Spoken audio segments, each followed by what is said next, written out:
Νομίζω ότι είναι πολύ κέριο το να δει κανείς πώς μπορεί ο ιδιωτικός και ο δημόσιος τομέας, φέρνοντας ο καθένας διαφορετικά χαρακτηριστικά, και μέσα από αυτή τη συνεργασία να βγει ένα έργο, ένας δημόσιος χώρος, που πραγματικά αφορά όλη την πόλη και τη χώρα. We are the Remake Athens project, an ambitious concept of changing the cultural mentality of Athenians and proposing new ways of entertainment. Under the Social Issues and Corporate Responsibility course, we decided to choose the cultural field of our city in order to become social innovators and change makers. We used art as an educational tool and through creativity and innovation to develop critical thinking and civic cultural consciousness. Our goal was to highlight the interactive relationship between art, the city and the citizen. Culture in the sociological field can be defined as the ways of thinking, the ways of acting, and the material objects that together shape a people's way of life, is a key driver of progress and development. It's said that you are either part of the problem or part of the solution, and we wanted to be the second one. Through our Facebook page and our Tumblr, the Remake Athens project that targeted the present, the changing cultural events of Athens having a positive social impact to all of us. We wanted to provide to the public access to knowledge, research and production of less known cultural events of our urban environment, because we realized that there was a gap in the inner communication between the audience and the contemporary cultural scene. We brought modern civilization close to the modern citizen as to motivate him to upgrade the city and his daily routine too, with functioning downtown happenings. Art is kind of new field in the artistic practice, and in the last 2 decades it was developed. So it's not yet clear what exactly public art is, or at least there are different approaches. So there's until now there's no one specific definition about what public art is, but it can involve during the process unexpected things, and let's say stop this relationship between the artist and the artwork that traditionally is the artist, the artwork, and there is nothing in between to interrupt this relationship. Now, public art is more about how to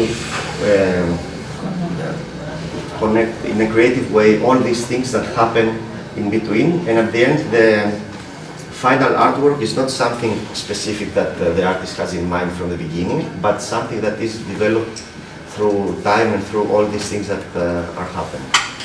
So what we wanted to build, or what we wanted to do, is to use these artworks as the beginning of a dialogue, and we wanted to create a platform about the area of Panteion, instead of just presenting some works on the wall and that's all. So I think what is more important is this platform of communication and this exchange of ideas and information than just coming, seeing something and go. The idea was to bring let's say art, or this initiative, I'm talking about Panteion now, yes, inside the everyday life of the neighborhood. And again, the decision to make it in this old restaurant and not in a gallery space, it was a movement showing that maybe to go and see an art exhibition or talking about the city, and which is about your ideas, it could be as normal as going to the supermarket or as going to buy whatever you need for your daily life.